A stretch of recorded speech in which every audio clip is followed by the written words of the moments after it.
My name is Joshua Levy. I have Autistic Spectrum Condition. Autism is a developmental condition that affects how a person interacts with their environment and how one communicates with another. It's a lifelong condition. Throughout my life, I've received lots of specialist support. This helped me get through mainstream education. I have a considerably heightened awareness of how I am as a person with autism. In other words, I am aware of my social differences. Despite this, coping with everyday life can still be overwhelming. The way I would describe my autism is like being trapped in my own mind. There's an excess of thoughts, feelings. My mind doesn't stop conflicting with each other every time. Maybe if you turned off once in a while, you might actually do something for a change.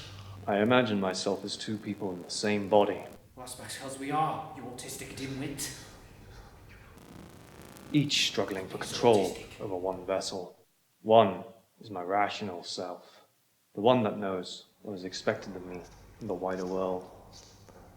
The other is my deep innermost self, the one that is saturated with envy and how frustrating everything is, that I can't attain what I truly desire. Connection.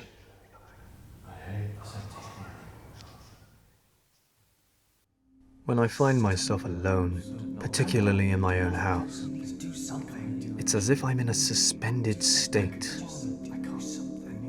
trapped within my own routine. You do, but you just don't do it. Yes. I find it hard to be motivated, and I feel like I can't do anything that I want to do because of other things that I need to do. Even the instinct to eat suppresses me. I have studied a lot on social cues and other people's body language. Within social situations, I try to remember everything I've learned, but this uses up my working memory, making it hard to focus on what others are talking about. My mind easily drifts. I can get distracted by things like movie quotes, for instance. I find this especially frustrating when I'm trying to talk, as I struggle to get my words out. It becomes difficult to understand the expectation of others within conversations. I find it hard to understand how to go about making initial friendships, even when I want to interact with someone. I've never had a proper meaningful relationship. I'm always thinking about what others are thinking of me, so I try to blend in to be accepted socially. But at the same time, I want to be an individual. It's hard to find a balance between the two. What makes you think you need to find a balance? I'm constantly analyzing, all the time, hyper-focused. Everything around me is flooding into my mind at once. I learn and understand visually, but sounds and smells can be overwhelming to me. Can you imagine how this feels?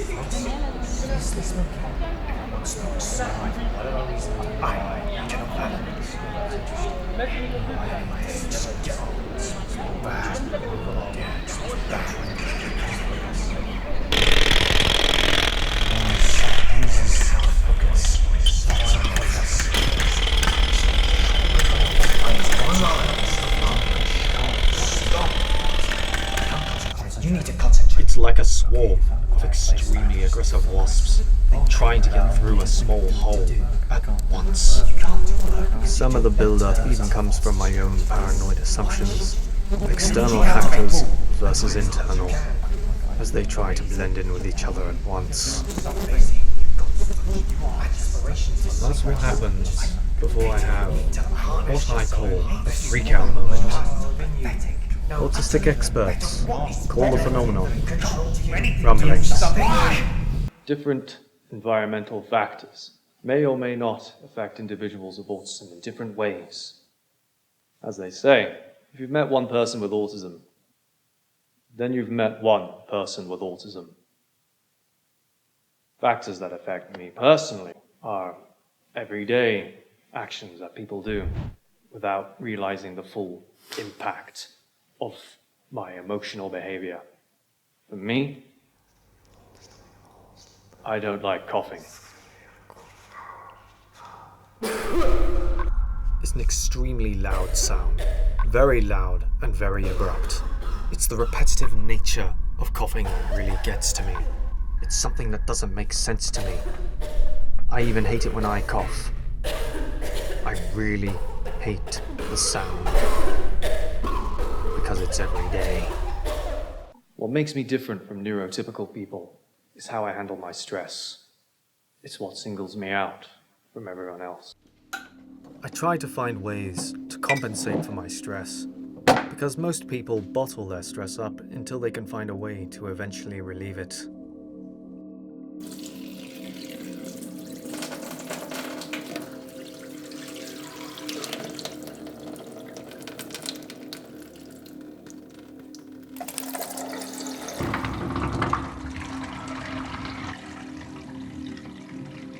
But with me, I have to filter my stress gradually.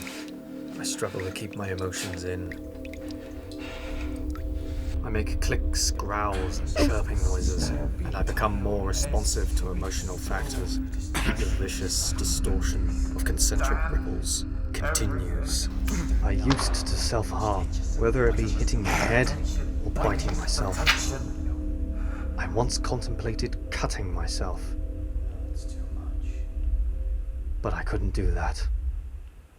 My autism gives me repetitive patterns of thoughts and behaviors. This is a common trait. Here's a repetitive pattern for you. You're useless and you don't do anything. Play that back a few times. I generally don't like it when people or myself touch surfaces. I hate the idea of fingers touching and pointing because I imagine some form of transfer of that person's essence, and it adds to my stress. I imagine seeing their essence oozing out. It gets worse and worse if I try to ignore it. The anguish builds and eats at my mind. I do not like things out of place. I've learned to cut my mind off now. Oh, have you? Although, from what I was in my younger years, still haunt me to this day. William Shakespeare once said, "The eyes are the gateway to the soul." In other words, if you look into a person's eyes, you get an idea of who they are.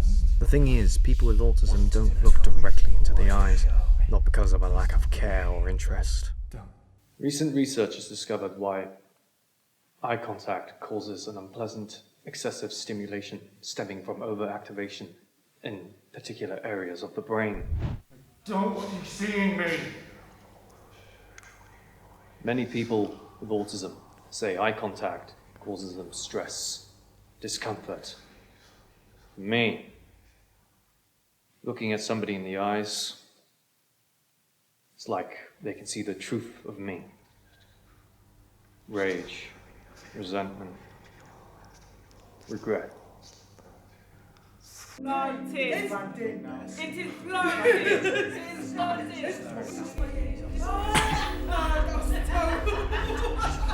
It is rare that I freak out, but when I do, it's like something else is taking control of my mind. I become unaware of my surroundings. It's as if I become nothing but a feeling.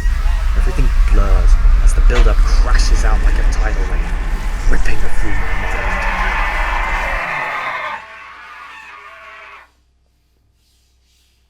In the aftermath, I think I make people feel frightened by my reactions.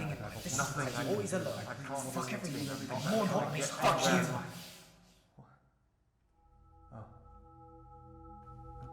People with autism can overcome their condition, even though it still lurks within.